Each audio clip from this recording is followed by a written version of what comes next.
घेतलेला निर्णय सिद्ध करण्याची ताकद स्वतःच्या मनगटात असेल तर इतरांपुढे हात पसरण्याची वेळ येत नाही.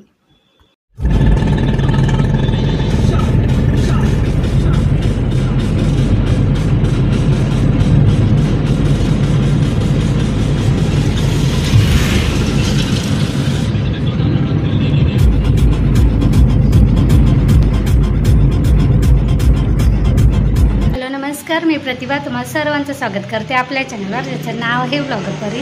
तर आज आहे शुक्रवार आणि आजचा दिवस मला खूप छान सुंदर जाऊन तुमच्या मनातली सर्व इच्छा पूर्ण होईल. तर आज आहे आठवडी बाजार. तर बरेच दिवस कधी हा बाजार केलाच नव्हता, त्यामुळे कसं थोडंसं 1-2 भाज्या लागतील तेवढ्या इथल्या मार्केटमधून आणायचं होतं. पण कसं जे आपण रोजच्या जेवणात जे लागतात, हिरव्या मिरच्या, कांदा म्हणा किंवा आलं, कोथिंबीर, टोमॅटो, ते कसं आठवडी बाजारातून आणलं की ते बरं पडतं आपल्याला एकदम आणून ठेवायला. नाहीतर मग ते रोज 1-2 भाज्यासोबत आणलं की ते असं भाजीपाला आणल्यासारखं वाटत नाही. त्यामुळे म्हणून म्हटलं की आज चला पहिल्यांदा आज संध्याकाळचा व्लॉग आहे. तर आज संध्याकाळचा व्लॉग आपण आठवडी बाजारापासून सुरुवात करूया. समजलं आहे आम्ही बाहेर चाललो आहे.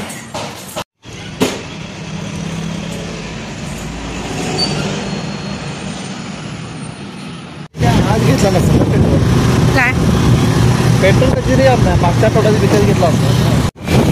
2 रुपयाने एवढा काय तिकडे पकवायला फरक पडला लगेच बंद करायला. आणि इथे आम्ही पहिल्यांदा कधी गर्दी असता बाजारात म्हणून कधी ॲक्टिवा घेऊन जायचं म्हटलं तर कधी आज ते सरकारने 2 रुपयाने दर कमी केला म्हणून कधी आमच्याकडले सगळे पेट्रोल पंप कधी बंद होते. त्यामुळे कधी गाडीत पेट्रोल कमी होतं, कारण बाजारातून यायचं म्हटलं तेवढं पुरणार नव्हतं. त्यामुळे परत आलो घरी, परत छोटी गाडी ठेवली आणि मोठी गाडी काढली आणि मग निघालो. म्हणजे बघा, पेट्रोल पंपवाल्यानं पण 2 रुपये कमी केलं ना तरी फरक पडतो आहे. मला तर असला राग आला.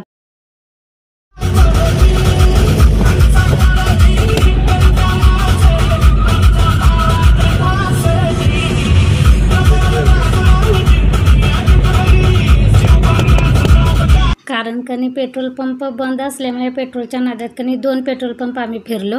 त्यामुळे 2-3 फेऱ्या मारल्या. त्यानंतर अर्धा तास त्यातच गेला. आणि कसं बाजारात कधी अंधार पडला कधी भाज्या चांगल्या आहेत किंवा खराब आहेत हे कळत नाही. आणि ते व्यापारी लोक पण एवढे हुशार असतात की टोमॅटो जरी घेतला तर एखादा टोमॅटो कधी कुचकं टाकतातच अंधारात, समजत नाही. कारण आपल्याला पण गडबड असते आणि त्यांना पण भरून जायचं असते ना, वेळ झालेली. त्यामुळे कसं उजेड असला कधी सूर्यप्रकाश असला तरच बाजार चांगला वाटतो आहे. त्यामुळे माझं थोडंसं कधी चिडचिड झालेली आणि घरातलं पण काय आवरलं नव्हतं. तर इथे घरात आल्यावर आईने भात केला होता आणि आईला म्हटलं बाजार जरा भाज्या फक्त वेगवेगळीकडे काढून ठेव, तोपर्यंत मी जेवण आवरते. तर इथं मी येताना चिकन आणलं होतं. त्यामुळे कधी चिकनच्या मसाल्याची तयारी करून घेतली. आणि इथं मी चिकन आणि चिकनचा रस्सा ह्याचे पण रेसिपी अपलोड केलेली आहे. मी ह्यावेळी जरा थोडंसं वेगळ्या पद्धतीने केलेलं आहे. कसं केलं आहे बघायचं असेल तर माझं शॉर्ट व्हिडिओ नक्की बघा. तर इथे कधी माझं चपातीचं पण पीठ मळून ठेवलं होतं. आणि हे बघा, चार्लीला पण कधी भूक लागली. काय चाललंय तुझं? भूक लागल्या? चिकनच्या वासानं कसा घटमळतोय. जा तिकडे बस जा.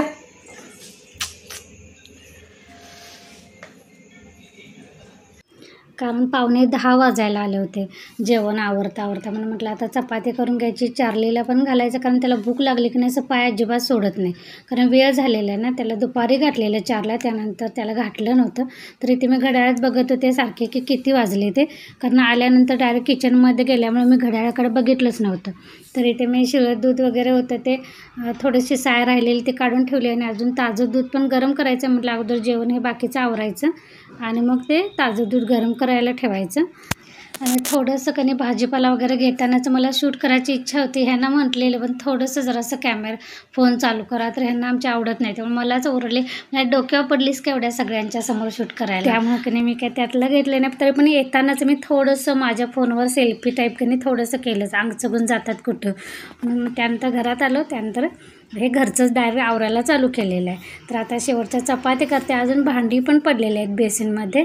चहाचं एक पातेलं आणि जे जेवण केलेला मसाला वगैरे केलेला आहे की नाही, तर त्याचे पण भांडी पडलेले आहेत. तर ती घासायची आहेत. म्हटलं अगोदर चपाती करायच्या, चार्लीला वगैरे घालायचं आणि नीलला वगैरे जेवायला द्यायचं.